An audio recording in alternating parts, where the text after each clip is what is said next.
এরপরে গাড়ির সবচেয়ে গুরুত্বপূর্ণ একটি জিনিস হলো এয়ার ফিল্টার।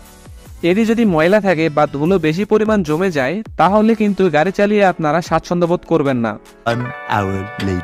হ্যালো বন্ধুরা, আসসালামু আলাইকুম। কেমন আছেন সবাই? কার ট্রাভেলস বিডি এর একটি নতুন ভিডিওতে আপনাকে স্বাগতম। আমরা হাইব্রিড গাড়ি সম্পর্কে কম বেশি সকলেই জানি। হাইব্রিড গাড়ি কিভাবে কাজ করে এটাও মোটামুটি অনেকেরই জানা আছে। আমাদের সামনে যে গাড়িটি রয়েছে এই গাড়িটি হলো টয়োটা এক্সিও হাইব্রিড কার। তো আজকের ভিডিওতে আমরা দেখব হাইব্রিড গাড়ির সামনে বনেটের নিচে আসলে কি থাকে। আমাদের এই হাইব্রিড গাড়ির কি জিনিস রেগুলার চেক করা উচিত। যদি স্বাভাবিকভাবে বলা হয় তেলের গাড়ি সম্পর্কে, তাহলে সেখানে একটি মাত্র ইঞ্জিন দেখা যায়, কিন্তু হাইব্রিড গাড়িতে ইঞ্জিনের পরিমাণ দুইটি থাকে। এছাড়াও দুটি ইঞ্জিনের মেনটেন করার জন্য আলাদা আলাদা অনেক কিছু জিনিস রয়েছে। তো আজকের এই এপিসোডে আমরা হাইব্রিড গাড়িতে ইঞ্জিনের সঙ্গে কি থাকে, কোন ইঞ্জিন কি কাজ করে, রেগুলার ইঞ্জিনের কি জিনিস চেক করা উচিত, এসব সম্পর্কে সম্পূর্ণ ধারণা নেব। তাহলে চলুন শুরু করি আমাদের মূল ভিডিও। কিন্তু তার আগে আপনি যদি আমাদের চ্যানেলে নতুন এসে থাকেন তাহলে অবশ্যই চ্যানেলটিকে সাবস্ক্রাইব করে পাশে থাকা বেল আইকনটি বাজিয়ে দিন, যেন এরকম নিত্য নতুন ড্রাইভিং রিলেটেড ভিডিও আপলোড করার সঙ্গে সঙ্গেই আপনারা নোটিফিকেশন পেয়ে যান। তো বন্ধুরা, আমরা তো মোটামুটি প্রাইভেট কারে বনেট কিভাবে খুলতে হয় সকলেই জানি। গাড়ির স্টিয়ারিং এর নিচে এরকম একটি লক দেখতে পারবেন। এই লকটিকে টান দিলেই বনেটের একটি লক খুলে যাবে। এরপরে গাড়ির বনেটের মাঝামাঝি নিচ দিয়ে হাত ঢুকিয়ে দিলে আমরা আরেকটি লক অনুভব করতে পারবো। সেই লকটিকে উপরের দিকে চাপ দিয়ে গাড়ির বনেটটিকে আরেকটি হাত দিয়ে উপরের দিকে তুলে দিলেই গাড়ির বনেটটি উপরের দিকে উঠে যাবে। এরপরে এই লাঠিটি দিয়ে বনেটটিকে আটকিয়ে নিতে হবে। এরপরে আপনারা যদি এই অংশটিকে খেয়াল করেন তাহলে দেখুন একটি নর্মাল তেলের গাড়ির তুলনায় এই গাড়িতে অনেক বেশি সরঞ্জাম দেওয়া রয়েছে। তেলের গাড়িতে সাধারণত একটি ইঞ্জিন থাকে, কিন্তু এই গাড়িতে একটি ইঞ্জিন নয় বরং দুটি ইঞ্জিন দেওয়া রয়েছে।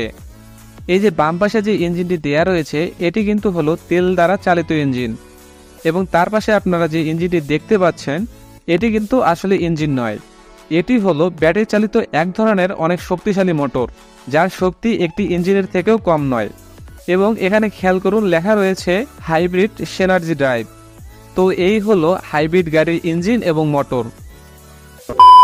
এরপরে আমরা যদি একদম বাম পাশে চলে যাই তাহলে সেখানে সর্বপ্রথম দেখতে পারবো গাড়ির ফিউজ বক্স।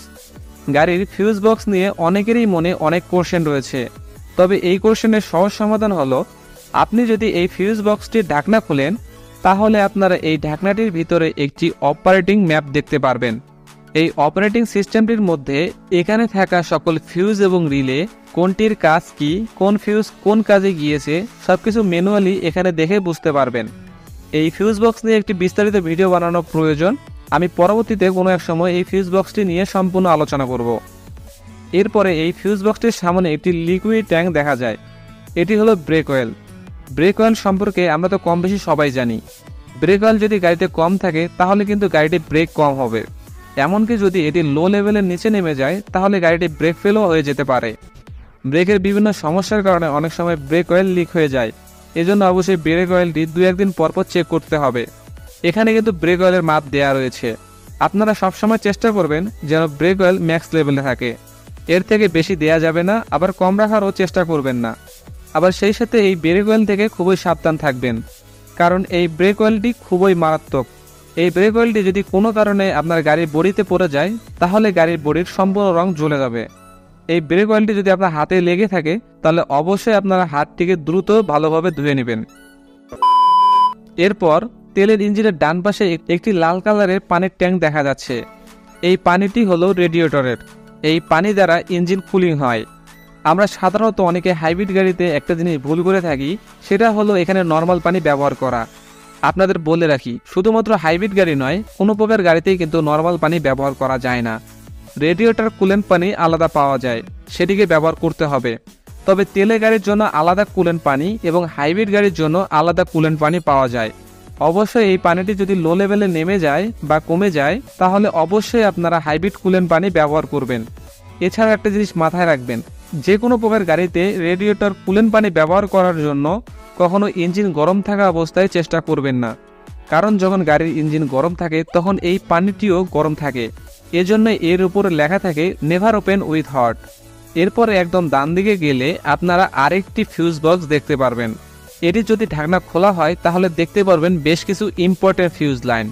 আমরা এই ভিডিওতে তো ফিউজগুলি নিয়ে কথা বলবো না, পরবর্তীতে কোনো এক ভিডিওতে এই ফিউজগুলো সম্পর্কে সম্পূর্ণ ধারণা দেওয়ার চেষ্টা করব। তো এরপরে এই যে এটি হলো হাইব্রিড মোটর, যেটাকে এতক্ষণ ধরে বললাম হাইব্রিড গাড়ির জন্য আলাদা এই মোটরটি। তারপরে এর সামনে যদি আপনারা খেয়াল করেন তাহলে আরেকটি রেডিয়েটরের পানির ট্যাঙ্ক দেখতে পারবেন। এই গাড়িতে যেহেতু অপারেটিং সিস্টেম ডাবল, সেহেতু এই জিনিসটিও কিন্তু ডাবল। তবে উপরেরটি খুব সুন্দরভাবে দেখা গেলেও এই ট্যাঙ্কটি কিন্তু খুব ভালোভাবে দেখা যাচ্ছে না। তবুও আপনাকে সুন্দরভাবে খেয়াল রাখতে হবে এই পানির লেভেল ঠিক আছে কিনা। যদি পানির লেভেল ঠিক না থাকে তাহলে ঠিক করে রাখবেন। আর অবশ্যই হাইব্রিড কুলেন্ট পানি ব্যবহার করবেন। তার পাশে যে সাদা ঢাকনাটি দেখতে পাচ্ছেন, এটি হলো রেডিয়েটরের পানি চেকিং ঢাকনা। এখান থেকে চেক করতে পারবেন রেডিয়েটরে ঠিকমতো পানি যাচ্ছে কিনা। তবে খেয়াল রাখবেন ভুল করে গরম ইঞ্জিনে এই ঢাকনা খুলবেন না। যদি খুলেন তাহলে এই পানি সরাসরি আপনার মুখে গায়ে পড়তে পারে। এজন্য আমি বারবার বলছি গাড়ির ইঞ্জিন ঠান্ডা না হলে কখনোই আপনারা এসব চেক করতে যাবেন না। আপনারা এসব জিনিস প্রতিদিন সকালবেলা চেক করবেন, তখন আপনারা গাড়ির সম্পূর্ণ এক্স্যাক্টলি হিসেবটা পাবেন। তো এখন আমরা গাড়ির ইঞ্জিনের মোবিল কিভাবে চেক করতে হয় সেটা দেখে নিব। এই যে ইঞ্জিনের সাথে যে হলুদ কাঠিটি লাগানো রয়েছে, এটি কিন্তু হলো গাড়ির মোবিল চেক করার কাঠি। এই অংশটি যদি টান দেন তাহলে বিশাল একটি কাঠি বেরিয়ে আসবে। এই কাঠিটির মাথায় এরকম একটি ছোট চিহ্ন দেয়া রয়েছে, এটি হলো মোবিলের মাপ। এই অংশটির বেশি মোবিল দেয়া যাবে না, আবার এর থেকে বেশি কম মোবিলও রাখা যাবে না। যদি এই অংশটির বেশি মোবিল থাকে তাহলে প্রয়োজনের তুলনায় বেশি মোবিল থাকায় আপনার গাড়িটি কিন্তু যথেষ্ট পরিমাণ প্রেসার নিবে না, এমনকি ইঞ্জিন সিজ হতেও পারে। আবার কম থাকলেও সমস্যাটি একই রকম দাঁড়াবে। তাই মোটামুটি মোবিলের মাপটি এভাবেই রাখতে হবে। মোবিল যদি কম থাকে তাহলে ইঞ্জিনের উপরে এই ঢাকনাটি খুলে আপনাকে মোবিল ঢালতে হবে। তো এই হলো গাড়ির মোবিল চেক সিস্টেম। এরপরে গাড়ির সবচেয়ে গুরুত্বপূর্ণ একটি জিনিস হলো এয়ার ফিল্টার।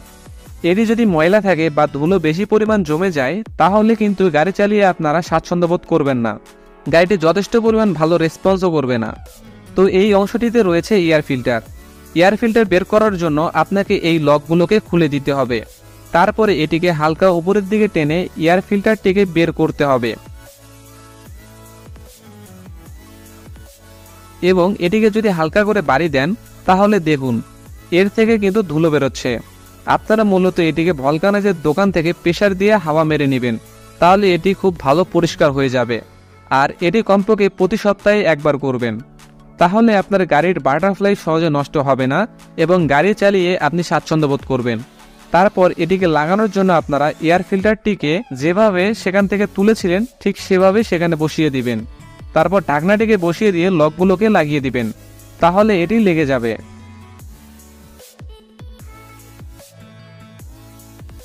এরপরে বাম পাশে কোনায় একটি ট্যাঙ্ক দেখা যাচ্ছে, এটি হলো হুইপার ওয়াটার ট্যাঙ্ক। এখানে রিজার্ভ করা পানি দিয়ে সামনের গ্লাস পরিষ্কার করা হয়। তো এখানে যদি পানি না থাকে তাহলে গ্লাসটিকে পরিষ্কার করার জন্য হুইপার থেকে পানি বের হবে না। তাই অবশ্যই এখানের পানি সবসময় চেক করে নেবেন এবং এখানে নর্মাল পানি না দিয়ে সর্বোচ্চ চেষ্টা করবেন বৃষ্টির পানি অথবা মিনারেল ওয়াটার ব্যবহার করার জন্য, কারণ সাধারণ পানিতে আয়রন থাকে। সে পানিটি যদি দীর্ঘদিন ব্যবহার করা হয় তাহলে এর ভিতরে আয়রনের পলক লেগে যাবে আর এটি আস্তে আস্তে নষ্ট হয়ে যাবে। সেজন্য চেষ্টা করবেন মিনারেল ওয়াটার অথবা পুকুরের পানি ব্যবহার করার জন্য। সেই সাথে গাড়ির ইঞ্জিনকে সবসময় পরিষ্কার রাখারও চেষ্টা করবেন। কমপক্ষে 15 দিন পর পর ইঞ্জিনে প্রেসার দিয়ে হাওয়া মেরে নেবেন। এই হলো মোটামুটি হাইব্রিড গাড়িতে থাকা ইঞ্জিন এবং তার রেগুলার চেক করা জিনিসপত্র। তো বন্ধুরা, এখানে দেখানো যে চেক জিনিসগুলো রয়েছে এগুলো আপনারা চেষ্টা করবেন প্রতিদিন সকালে চেক করার। যদি প্রতিদিন এসব জিনিস চেক করে নেন তাহলে আপনার ইঞ্জিনের ক্ষমতা দীর্ঘদিন থাকবে। সেই সাথে আমাদের চ্যানেলটিকেও যদি আপনারা সাবস্ক্রাইব করে ফেলেন তাহলে আপনারা এরকম সুন্দর ভিডিও দীর্ঘদিন ধরে পাবেন। তো আজকের ভিডিওটি এখানে শেষ করছি। ভিডিওটি কেমন লাগলো তা অবশ্যই কমেন্ট করে জানাবেন। সেই সাথে ভিডিওতে ভরপুর লাইক করবেন, শেয়ার করবেন বন্ধুদের সাথে এবং ড্রাইভিং নিয়ে যে কোনো সমস্যার জন্য আমাদের মেসেজ করতে পারেন আমাদের ফেসবুক পেজে, ডেসক্রিপশনে লিঙ্ক রয়েছে। দেখা হবে আবারও নতুন এবং ইন্টারেস্টিং ভিডিও নিয়ে। ততক্ষণ পর্যন্ত আপনারা সুস্থ থাকুন, ভালো থাকুন। Safe driving. আল্লাহ হাফেজ।